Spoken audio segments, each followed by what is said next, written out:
According to Dave Mustaine, the previously announced expanded version of Metallica's 1982 demo, No Life Till Leather, has been indefinitely shelved because he is unwilling to give Lars Ulrich credit for something that not only the Metallica drummer did not do but he was incapable of doing.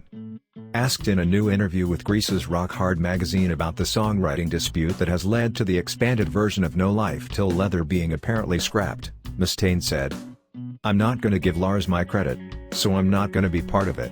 I wrote all of Mechanix, I wrote all of Jump in the Fire, so me giving any percentage of that to Lars Ulrich, he can pound sand. And as far as the song Phantom Lord, I wrote every note of that music. James, Hetfield, Metallica frontman, wrote all the lyrics. That's 50-50.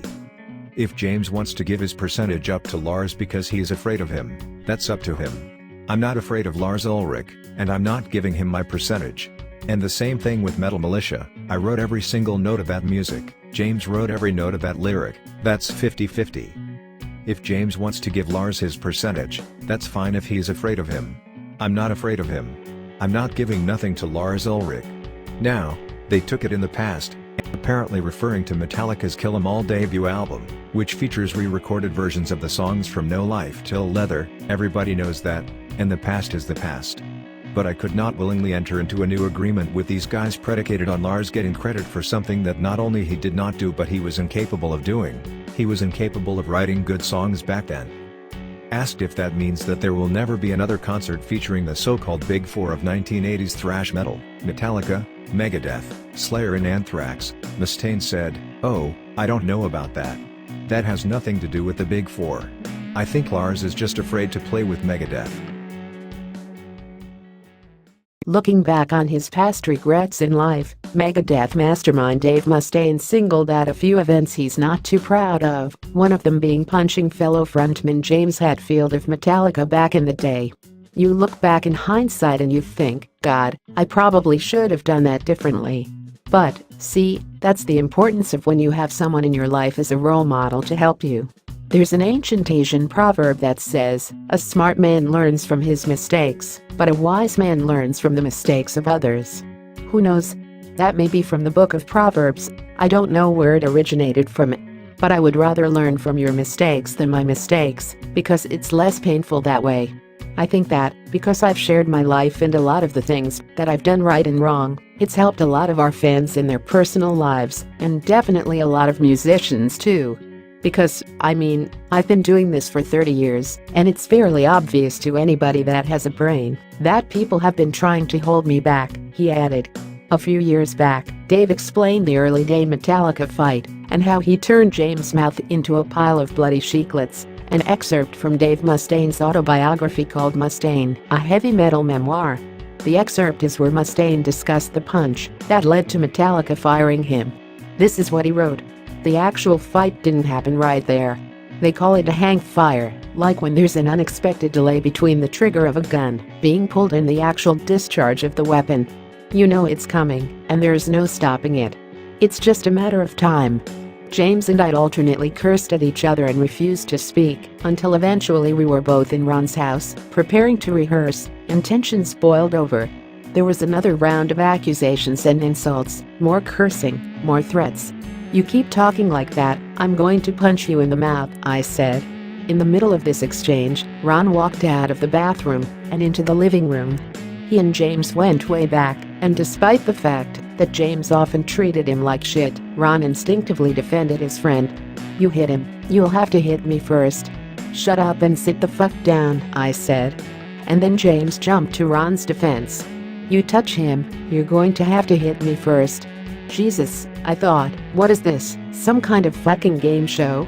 I realized I would have to make a decision. "Okay, you win," I said, and with that I threw a right cross that landed flush against James' face, turning his mouth into a pile of bloody sheetlets. In an interesting interview, Total Guitar caught up with Megadeth frontman Dave Mustaine talking about the album he sells, but who's buying, and how he does not like playing certain songs because they contain black magic. He said, performance-wise, The Conjuring is one of the heaviest songs on the record, but unfortunately it's got black magic in it, and I promised that I wouldn't play it anymore because there's a lot of instructions for hexes in that song. Although it seems kind of corny, anybody who's a Wiccan or a warlock or anything like that will know that all of that stuff is instrumental. When I got into black magic, I put a couple of spells on people when I was a teenager, and it haunted me forever, and I've had so much torment. People say, "God damn, Dave never gets a break. He's had such a hard life," and I just think, no, Dave didn't. He got into black magic, and it's ruined his life. It wasn't that I was a bad guy or that I had a big mouth, it was that I got into witchcraft and black magic, and it's ruined my life. Fortunately for me, with all the work and the love of my friends, and not giving up with my guitar playing, I got over it. So I look back now and I think, I don't want to play The Conjuring. I look at songs like Black Friday and I think that would be a good song to play too, but I look at the lyrics, which are about a homicidal madman who goes on a killing spree. Now, the irony of all of this is that I said I wasn't going to play it, but we've got the 25-year anniversary coming up, and people are saying we have to do this record. And I'm thinking that I can't possibly do that and stay true to myself. But I'm sure where there's a will, there's a way.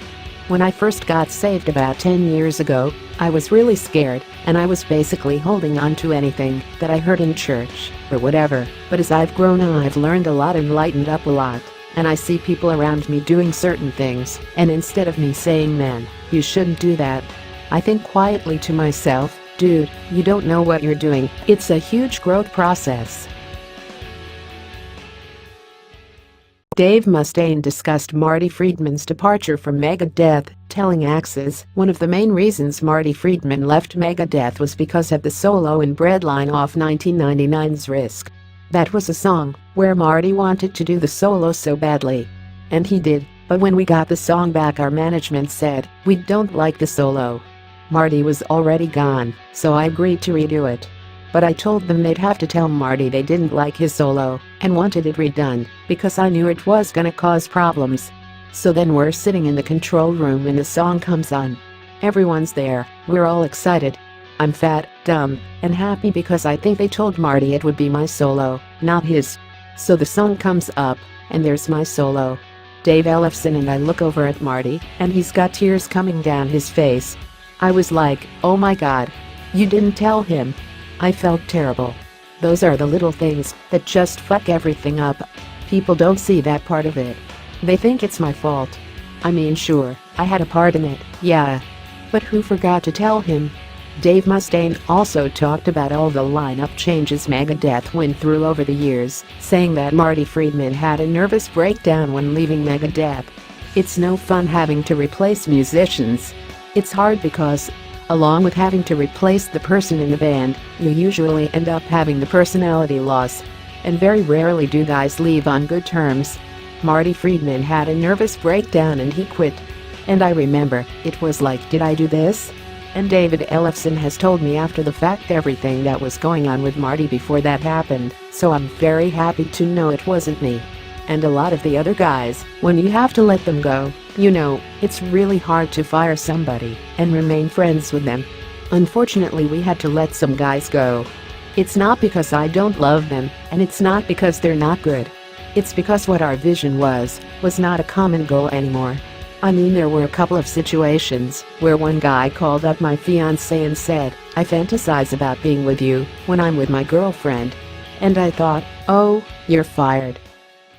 Giving the nu metal genre quite a bashing, Megadeth frontman Dave Mustaine noted he'd rather have his eyelids pulled out than listen to the popular late 90s style nu metal. Telling Faster Louder how happy he is for the new wave of modern musicians, calling them a new breed of players. With all these new vocal styles, Dave focused on the past, adding, "They had this wave of metal that came through in the 90s, and it was called nu metal. I don't know if you remember it, but it was so bad. I would have rather had my eyelids pulled out." Asked if it's Limp Bizkit and Linkin Park he's talking about, Mustaine explained, No, I can't even remember their names. Linkin Park, those guys are good at what they do. I have no problems with those guys. But I wouldn't call them nu metal." Pinpointing the groups he has issues with, he continued, "I'm talking about the bands that wouldn't do guitar solos. Guys who get out there and they do rhythms and stuff, but they'd never do a guitar solo. It's like, come on, play a solo." But apparently solos aren't cool. It's just funny, because I come from the school of AC/DC and Led Zeppelin, and man, the riff had to be kick-ass, the lyrics had to make sense, and when it was time for the solo had to rip your face off, Dave said. And hey, I may not be part of the family anymore, right at the forefront, but I'm the crazy uncle. Dave Mustaine also let loose on new metal bands during an interview with Cry of the Wolf, saying, during that whole period a couple of years ago, when no one was doing guitar solos, we had a couple of bands go out with us, and I despised them. And the reason they went out with us was because the label said you need to do this. That was the worst part of my career during that whole new metal thing. You know, there were no solos, because the guitar players weren't good enough to do solos. In an interview with the self-proclaimed libertarian Alex Jones on Infowars.com, Megadeth's Dave Mustaine opened up about his thoughts on playing with Satanic bands. Dave Mustaine, a born Christian, talked about setting the ground rules on who he would or would not share the stage with. According to him, he said, "If I do play, there's certain things I kind of want to veer away from. I don't want to play with any Satanic bands." He narrowed it down a bit further, saying, "I'll play with bands that have darkness in them, because we all have a little darkness in us. Or we wouldn't be human. But guys that are confessed Satanists, I don't really have time for that. I can control my emotions, because I know it's not the sinners, it's the sin." He also talked about his refusal to share the stage with the openly satanic Swedish metal act Dissection at an Israeli festival back in 2005, saying, "The truth of the matter is that when I first had gotten, my life back in order back in 2002, I had made some changes.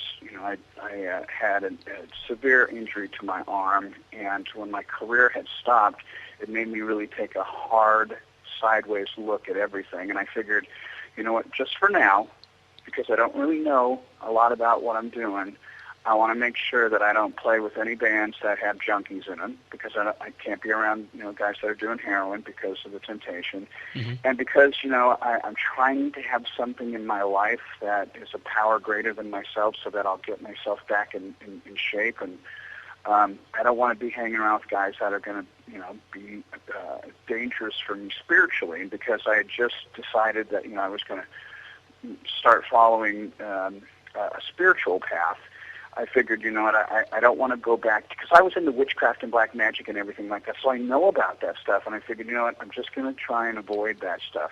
Never said that I hated anybody, just didn't want to play with them, and I was so curious to see the poster for the concert, because it was written in the Hebrew font, or script, whatever you call it, and then I saw the band Dissection, and I thought, well, that's a cool name, and I looked it up, and I went, uh-oh. So I told the promoter, I said, look, we can't play. We're not going to play that festival. I never said kick them off. Well, yeah, of course, yeah. That was the promoter's mistake. The promoter kicked them off. And it's hard enough as it is in music to get concerts, so I would never kick a band off one of my shows. I would rather me not do it. And when I said, look, we don't want to do it, they unfortunately harmed that band, regardless whether the guy was a convicted murderer or he was a satanic person. We all have a little bit of darkness in us. Now, I've never killed anybody, killed a couple of guitars, but, I've never killed anybody. And the sad thing is, at the end of the day, the poor guy had committed suicide. So, he was a tortured soul. And I know that for me, the reason that I turned to black magic and witchcraft and stuff like that was I had spiritual abuse, and so many things had been done wrong in my life, and there was so much hypocrisy with the people that had said that they were Christians or whatever, Catholic, whatever, the people in my life. They would say one thing and they would do something else. So I really regretted having spent any time in a church, and I really resented people who said that they believed in God, because you would see them do one thing, and then the next day they would do something else, and it's just very confusing as a kid. And I think that's why a lot of us end up, being spiritually misled. Probably part of the reason why that poor chap did that too.